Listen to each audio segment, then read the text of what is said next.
Hello students, welcome to my channel Discover Social Science.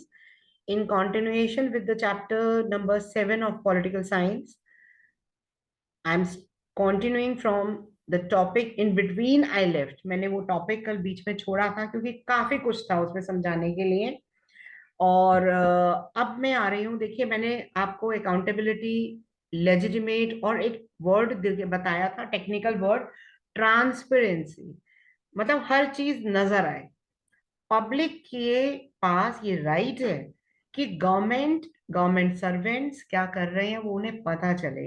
इसके लिए मैंने आपको एक बहुत लेटेस्ट जो एफर्ट है on the part of honourable supreme court, मैंने वो आपको बताया। डिस्क्रिप्शन बॉक्स में उसके बारे में मैंने लिखा भी है, आप चाहें तो आप और भी इंफॉर्मेशन ले सकते हैं। और अब मैं आ रही हूं कि नेक्स्ट पॉइंट पे, that is if you wanted to measure democracy. अब हम डेमोक्रेसी को मेजर कर रहे हैं। मैंने कल भी आपको बताया था कि ये अलग अलग सब्जेक्ट्स हैं, टॉपिक्स हैं जिसपे हम डेमोक्रेसी को मेजर कर रहे हैं। तो नेक्स्ट टॉपिक जो आता है डेमोक्रेसी को मेजर करने का, वो टॉपिक आता है that expected outcome following practices and institution. जैसे आपके इंग्लिश, हिंदी, मैथ, साइंस जिस पे आपको रिपोर्ट कार्ड बनती है, ऐसे ही डेमोक्रेसी के ये सब्जेक्ट्स हैं और प्रैक्टिसेस हैं। वो प्रैक्टिस क्या है? Regular, free and fair election. आप देखिए, ये वर्ड मैंने हाईलाइट किया हुआ है। वैसे तो आप इसको पढ़ेंगे, रट लेंगे और पढ़ते ही आ रहे हैं आप प्राइमरी क्लास से, अगर मैं कहूँ तो थोड़ा बहुत। तो regular, free and fair elections, open public debate on major policies. ये regular, free and fair elections ये कोई छोटे मोटी बात नहीं है।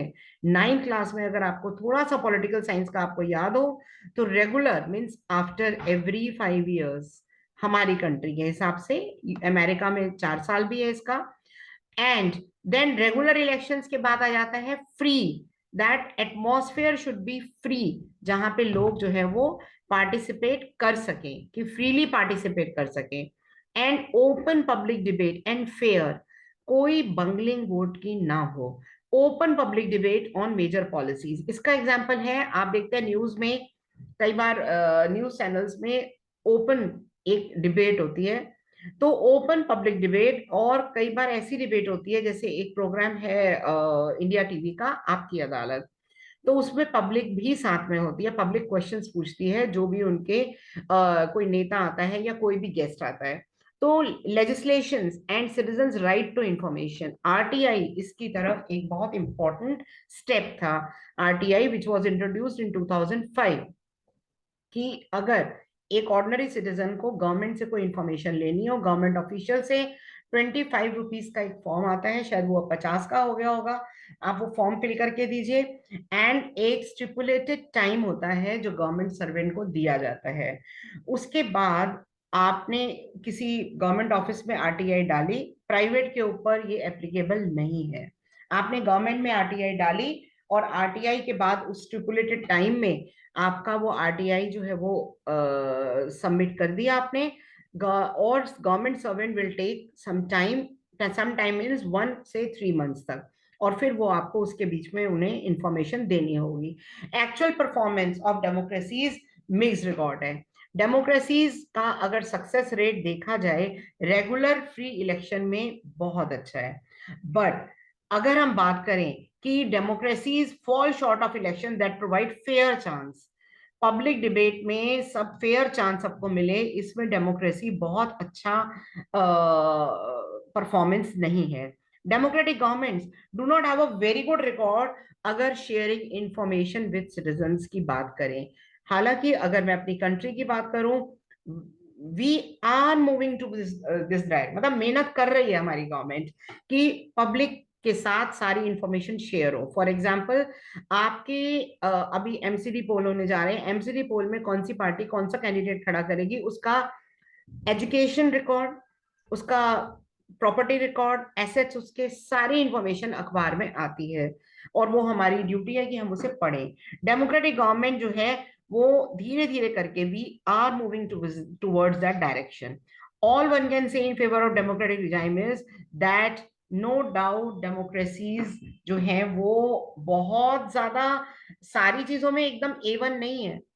लेकिन फिर भी नॉन डेमोक्रेटिक रिजाइम से बहुत अच्छी हैं, जहां पर कोविड-19 की वैक्सीन जो है वो केवल एक किंग ले लेता है और उसके कुछ आसपास के उसके कैबिनेट ले लेती है। लोगों की कोई चिंता नहीं है, आम लोग मरे तो मरे, आम लोगों को प्रॉब्लम हो तो हो, government is not bothered about that. So called government, government भी कहना गलत होगा उस ऐसी कंट्रीज के लिए। तो इन सबसेसिव टर्म्स कि it may be reasonable to expect from democracy. Democracy से देखिए, एक्सपेक्ट आप किससे एक्सपेक्ट करते हैं? आप घर में अपने पेरेंट्स से एक्सपेक्ट करते हैं? आप नेचुरल है, आप कोई नेबर्स के पेरेंट्स से तो एक्सेप्ट करेंगे नहीं।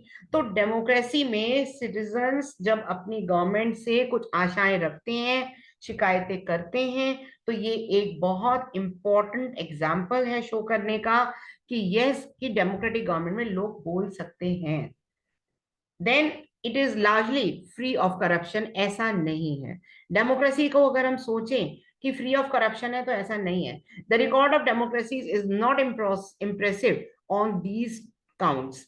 Democracy often frustrate the needs of people, और लोगों की डिमांड को भी कई बार इग्नोर किया जाता है। Routine tale of corruption, they are enough to explain. पर मेरा एक क्वेश्चन है, क्या ये करप्शन ये नॉन डेमोक्रेटिक रिजाइम नहीं होती? बहुत होती है।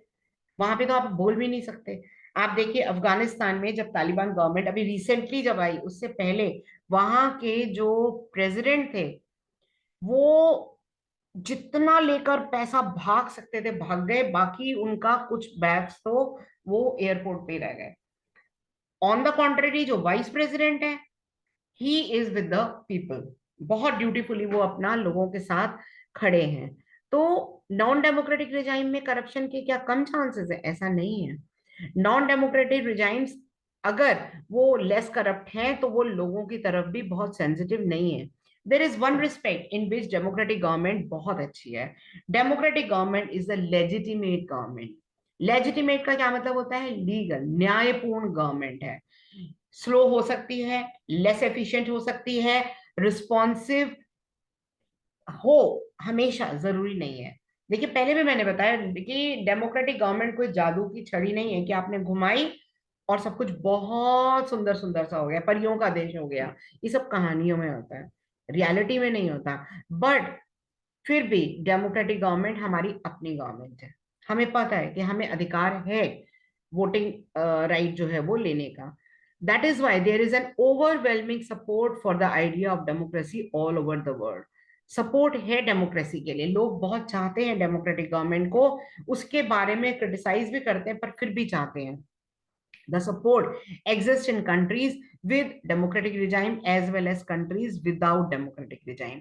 जो नॉन डेमोक्रेटिक कंट्रीज हैं, they look forward to those countries जहां पे डेमोक्रेसी है।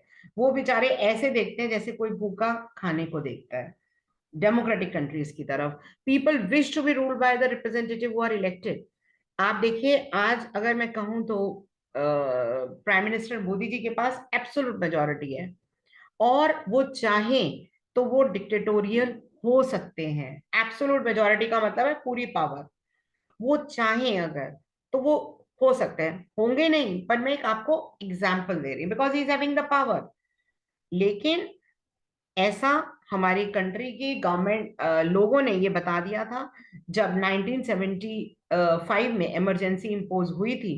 उसके बाद लोगों का, जब इमरजेंसी 1.5 साल तक चली थी जो कि इलीगल था, तब लोगों ने ये बता दिया था कि yes, we are not going to do any compromise with our rights. Indian लोगों ने, आम पब्लिक ने ये बता दिया था कि हम ऐसा कोई कॉम्प्रोमाइज होने नहीं देंगे। तो डेमोक्रेसी की ability to generate its own support, ये एक ऐसा आउटकम है, मतलब डेमोक्रेसी अपनी सपोर्ट अपने आप लेता है। आप मेरा मतलब समझ रहे होंगे जो मैं आपको अब तक पहुंचना चाहती हूँ। डेमोक्रेसी की एबिलिटी अपनी सपोर्ट अपने आप जनरेट करने का ये एक ऐसा प्रूफ है कि आप डेमोक्रेसी को ना प्यार करे बगैर रह ही नहीं सकते। डेमोक्रेसी अपने लिए अपने आप प्यार जो है वो एक डेवलप करता है, एक अटेंशन डेवलप करता है। Now I am coming towards the, आप ये देखिए, democracy is preferred over dictatorship everywhere except Pakistan.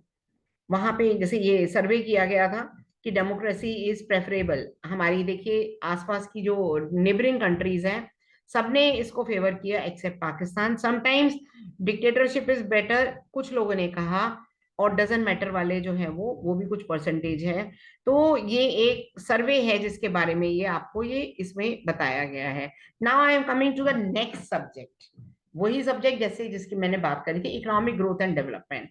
इसमें भी डेमोक्रेसी की परफॉर्मेंस अच्छी नहीं है, चिंता नहीं करिए, इसमें डेमोक्रेसी की परफॉर्मेंस अच्छी नहीं है, डिक्टेटरशिप ज्यादा बेटर है।